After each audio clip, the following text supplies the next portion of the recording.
Kingdom Protista adalah kingdom yang sederhana yang hanya ada uniseluler dan multiseluler. Protista adalah mikroorganisme eukariotik yang bukan hewan, bukan tumbuhan, dan bukan fungi, yang hidup di semua lingkungan yang mengandung air.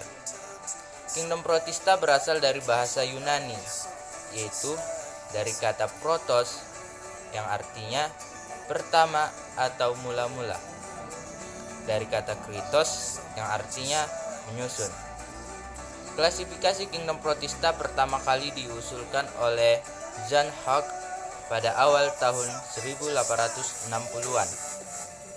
Dan ada juga klasifikasi Kingdom Protista secara tradisional yang diusulkan oleh Ernst Haeckel. Ciri-ciri protista antara lain uniseluler atau multiseluler, eukariotik, tidak memiliki dinding sel, makan dengan cara fagositosis, bersifat kosmopolit dan habitatnya di tempat yang lembab.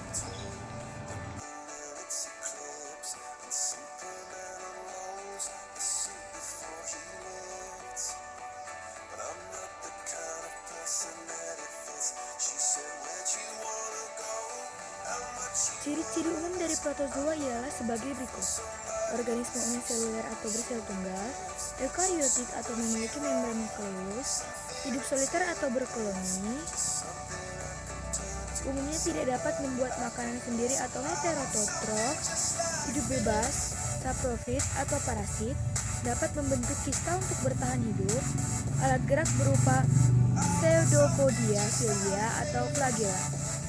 Ciri-ciri protozoa sebagai hewan adalah gerakannya yang aktif dan cilia atau flagell, memiliki membran sel dari zat lipoprotein, dan bentuk tubuhnya ada yang bisa berubah-ubah. Adapun yang bercirikan sebagai tumbuhan adalah ada jenis protozoa yang hidup autotrof. Klasifikasi protozoa terbagi atas 4. Yang pertama adalah Ciliata atau Xylophora, yang merupakan jenis protozoa yang bergerak menggunakan silia atau rambut getar. Contohnya adalah Paramecium sp. 2. Rhizopoda, yang merupakan jenis protozoa yang bergerak dengan pseudopodia atau kaki semu. Contohnya Amoeba sp. 3. Sporozoa, yang merupakan jenis protozoa yang tidak memiliki alat gerak. Contohnya Plasmodium sp. 4. Flagellata, yang merupakan jenis protozoa yang bergerak dengan flagella atau bulu cambuk. Contohnya adalah Trypanosoma sp. Protista mirip tumbuhan, yaitu alga atau talopita.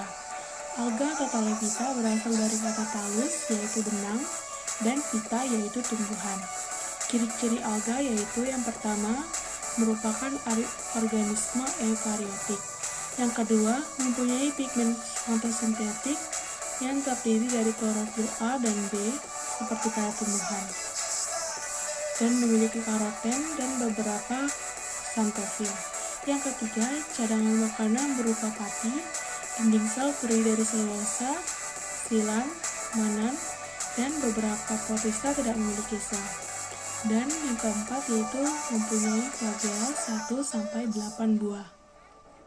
Cara mendapatkan makanan yaitu dengan cara autotrof atau dapat membuat makanannya sendiri. Cara reproduksi dibagi menjadi 2, yaitu secara vegetatif yang terdiri dari membelah diri, fragmentasi dan pembentukan spora kembara, dan secara generatif yaitu isogami, anisogami, oogami, dan konjugasi. Klasifikasi alga.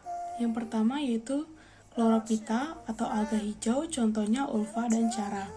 Yang kedua, Chrysophyta atau alga keemasan, contohnya Ochromonas dan Navicula. Yang ketiga, Phaeophyta atau alga coklat, contohnya Macrocystis, Urbinasari, dan Sargassum. Yang keempat, Rhodophyta atau alga merah, contohnya Gelidium dan Euchoma. Yang kelima, Euglenophyta, contohnya Euglena. Yang keenam yaitu Pyrophyta atau alga api, contohnya Serasium. Dan yang ketujuh, Bacillophyta, contohnya Nasivicola dan Cycloptera. Ciri-ciri protista mirip jamur antara lain bersifat eukariotik, tidak memiliki klorofil, dapat menghasilkan spora, bersifat heterotrof, perkembangbiakannya secara aseksual dan seksual, serta habitatnya di tempat yang lembab. Klasifikasi protista mirip jamur dikelompokkan dalam 2 filum, yaitu Myxomycota dan Oomycota. Myxomicota disebut dengan jamur lendir karena memiliki protoplasma tanpa dinding sel. Myxomicota adalah kelompok jenis jamur lendir yang berwarna kuning karena memiliki pigmen yang berwarna kuning atau orange. Ciri-ciri Myxomicota bersifat heterotrof, memiliki bentuk tubuh seperti lendir atau plasmodium, dapat bergerak-gerak seperti amoeba. Myxomicota dapat hidup di tempat yang lembab dan basah, seperti hutan basah atau sampah yang basah, bahkan di batang kayu yang busuk. Produksi Myxomicota dapat dilakukan dengan dua cara, yaitu secara generatif dan vegetatif. Pada reproduksi secara generatif akan melibatkan peluburan sel gamet dengan cara simiami, sedangkan pada reproduksi secara vegetatif dilakukan dengan cara spora yang nantinya akan membentuk sel gamet. Contoh Myxomicota antara lain Pisarum polycephalum dan Dictyostelium discoideum, yang keduanya berfungsi sebagai pengurai sampah organik serta pemakan bakteri. Oomycota memiliki bentuk yang berbeda dengan jamur lendir karena memiliki hifa yang tidak bersekat tetapi memiliki dinding sel yang terbuat dari selulosa.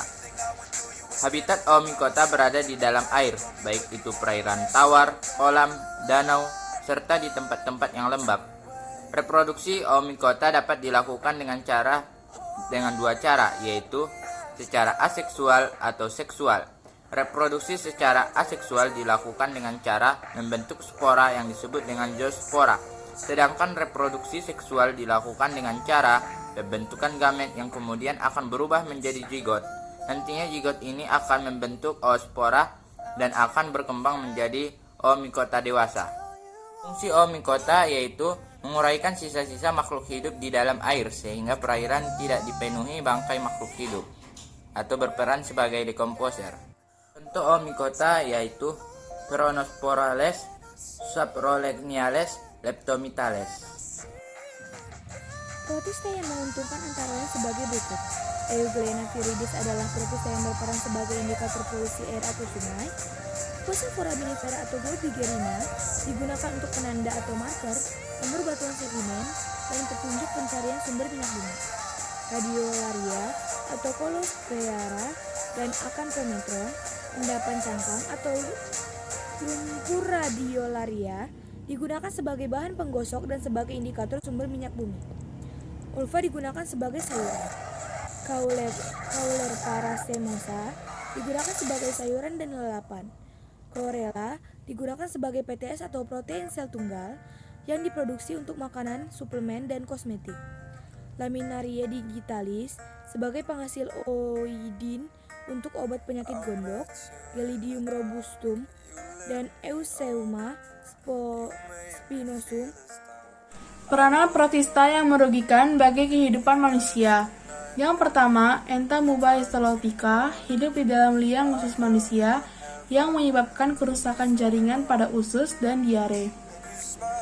Yang kedua, Entamuba gingivalis hidup di dalam rongga mulut manusia, ada di sela-sela gigi atau tenggorokan dan tonsil yang dapat memperparah peradangan pada gusi. Yang ketiga, Trypanosoma gambiens yang menyebabkan penyakit tidur pada manusia atau sleeping sickness. Protista ini terhidup di dalam darah manusia. Perantaranya adalah lalat CC dari jenis Glossina tachyonides. Yang keempat, Trypanosoma evansi yang menyebabkan penyakit surah pada ternak kuda, sapi, dan kerbau. Vektor perantaranya adalah lalat dari genus Tubanus. Yang kelima, Leishmania donovani yang menyebabkan penyakit kala azar pada manusia. Gejala yang dialami oleh penderita yaitu demam yang berkepanjangan, hati dan limfa membesar, serta terjadinya ulcers atau luka pada usus. Yang keenam yaitu Trypanosoma cruzi, yaitu penyebab pada penyakit anemia yang terjadi pada anak-anak. Yang ketujuh yaitu Prototheca wickerhami. Prototheca wickerhami merupakan patogen yang menyerang manusia dan dapat menyebabkan peradangan pada persendian manusia.